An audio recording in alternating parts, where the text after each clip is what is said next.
right where the black officer pulled me over and I ended up going to jail over it in Keller. It's Fox Avenue in this area. It's not Keller, but it's Fox Avenue that I was pulled over at. I'll have to find out the city. Probably Lewisville. And he was a Lewisville police officer. He pulled me over. A year later, I was arrested in Keller because I went to a lawyer out in Arlington that has soul. And the lawyer office was ran online, and it was right next to the Improv in Arlington. It's a comedy place called the Comedy Improv in Arlington. It was supposedly right over there. When I went over there to look for it, you couldn't see a business sign. So it was probably a fake lawyer office online. Here's Fox Avenue in Lewisville. There's a black police officer that pulled me over and gave me a ticket for school zone, which there isn't a school zone on that bridge. You're about to see it in just a minute. Whenever you go across the bridge going from the east to the west, you'll see a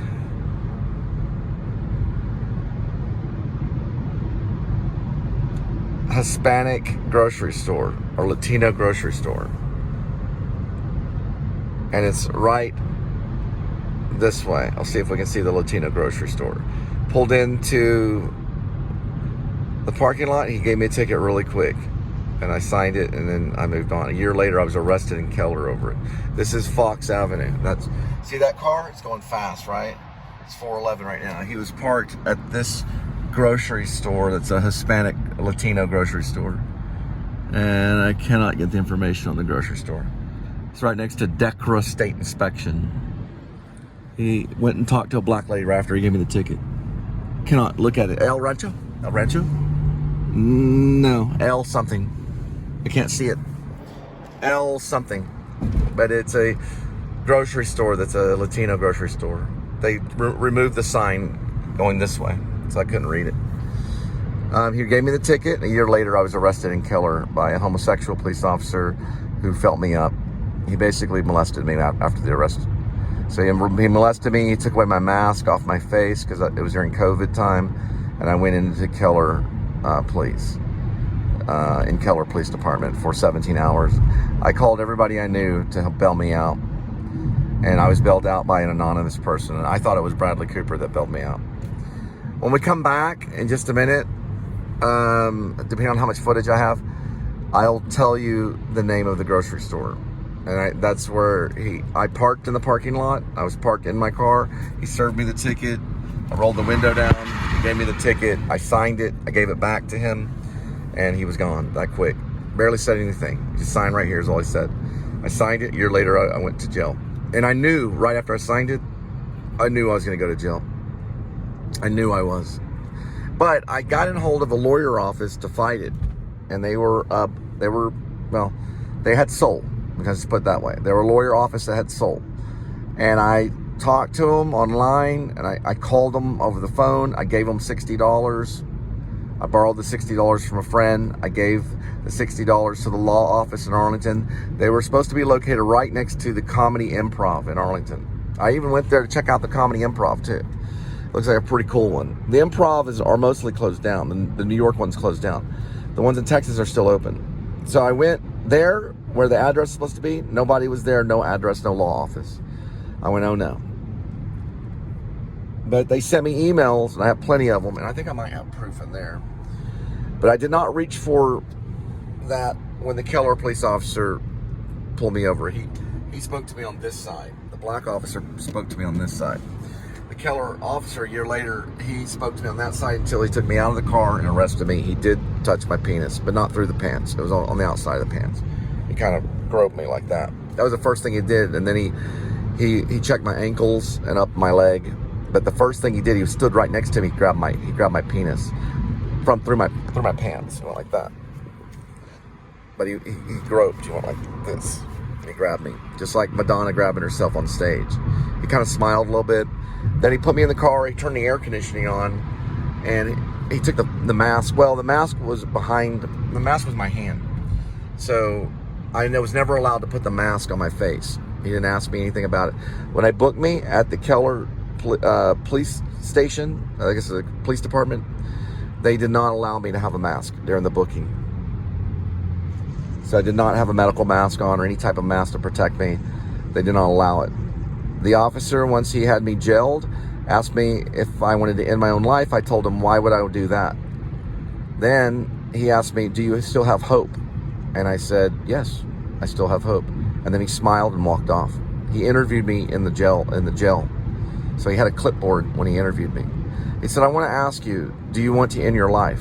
And I said, why are you asking that? He said, do you still have hope? And I said, yes.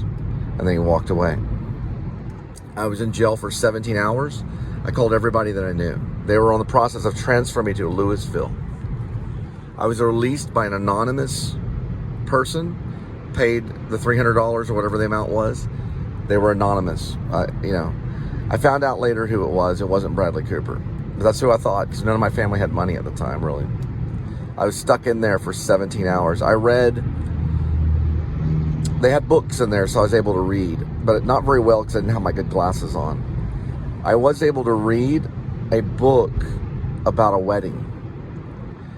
And the author's name is Sparks. His last name is Sparks. Or his name is something Sparks. He did make a movie, or he did write a book that was turned into a movie with Ryan Gosling. And that movie was a very successful movie about Alzheimer's, which my father has. That movie is a very good movie called Notebook. Yeah, he wrote Notebook. Same author. His last name is Sparks. And he still probably knows the author's name because he's a Christian author. But I'm just going to call him Sparks. Okay. I got released. My dad picked me up with my stepmom, Janice Spivey. And we drove. I did write about this. I wrote about it in Chin. We drove back to, I guess it was Keller or Fort Worth, to where my car was, because the officer didn't want to have to tow my car. He pulled me over right over there by Jellicoe or something like that in Keller. Not too far from that area or around that area. He did not allow me to wear a mask during the entire arrest, so I was not masked. But the mask was in my hand the entire time until they took it out of my hand at the police station. They did not allow me to wear a mask as a prisoner or as a jailed person, I guess you could say. I was given a suit. It was an orange and yellow suit that was striped sideways. It was orange and yellow, and I had to wear that suit. I guess it was a jail suit or whatever you call it, a prisoner suit or whatever, the entire time I was in prison. I was not allowed to have my own clothing. They did keep my clothing, and they were getting to transfer me until late at night. They released me. The person that released me told me the reason why they released me. They gave me a reason why. I did contact the lawyer's office, and they were no longer there. I don't think they're there today. So it was a scam. And I'll try to get that grocery store. I didn't get the black. Back then, when I was starting the show, I was not as educated as I am now.